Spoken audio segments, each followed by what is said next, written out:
ಸಂದರ್ಭದಲ್ಲಿ ಅಂತ ಮಹಾನ್ ವ್ಯಕ್ತಿ ಇವತ್ತು ಬೆಂಗಳೂರಿಗೆ ಬಂದು ಮೈಸೂರಿಗೆ ಬಂದು ನಿಮ್ಮನ್ನು ಉದ್ದೇಶಿಸಿ ಮಾತನಾಡುವಂಥ ಒಂದು ಅವಕಾಶ ಸಿಕ್ಕಿರುವಂಥದ್ದು ನಮ್ಮೆಲ್ಲರ ಸೌಭಾಗ್ಯ ಅಂತ ನಾನು ಭಾವಿಸಿದ್ದೇನೆ ಬಂಧುಗಳೇ.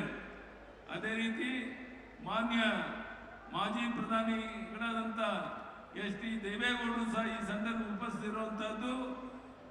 ಬಿಜೆಪಿ ಜೆಡಿಎಸ್ ಒಂದಾಗಿ ಒಟ್ಟಾಗಿ ಹಾಲು ಜೇನಿನಂತೆ ಮುಂದೆ ಬರುವ ದಿವಸಗಳಲ್ಲಿ ಕೆಲಸ ಮಾಡ್ತೇವೆ ಎನ್ನುವಂತ ಒಂದು ಭರವಸೆಯನ್ನ ನೀವು ಕೊಡೋಕ್ಕೋಸ್ಕರ ನಾವೆಲ್ಲ ಒಟ್ಟಾಗಿ ಬಂದಿದ್ದೇವೆ.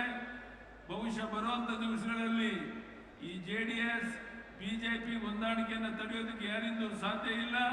ಮೋದಿಯವರ ನೇತೃತ್ವದಲ್ಲಿ ನಾನು ಭರವಸೆಯನ್ನು ಕೊಡ್ತೇನೆ. ನಿಮ್ಮೆಲ್ಲರ ಪರವಾಗಿ ಕೊಡಬಹುದಾ? 28ಕ್ಕೆ 28 ಲೋಕಸಭಾ ಕ್ಷೇತ್ರವನ್ನ ಮೋದಿಜಿಯವರಿಗೆ ನಾವು ನಮ್ಮ ಕೆಲಸವನ್ನು ಮಾಡ್ತೇವೆ ಅನ್ನೋ ಭರವಸೆಯನ್ನು ಕೊಡ್ತಾ ಈ ವಿಶೇಷವಾದ ಸಂದರ್ಭದಲ್ಲಿ ಪ್ರಧಾನಿ ನರೇಂದ್ರ ಮೋದಿಜಿಯವರೇ ಖುದ್ದಾಗಿ ಇಲ್ಲಿಗೆ ಬಂದು ನಿಮ್ಮೆಲ್ಲರನ್ನು ಕುರಿತು ಮಾತನಾಡುವುದರಿಂದ ನಾನು ಹೆಚ್ಚು ಮಾತನಾಡಕ್ಕೆ ಇಷ್ಟಪಡ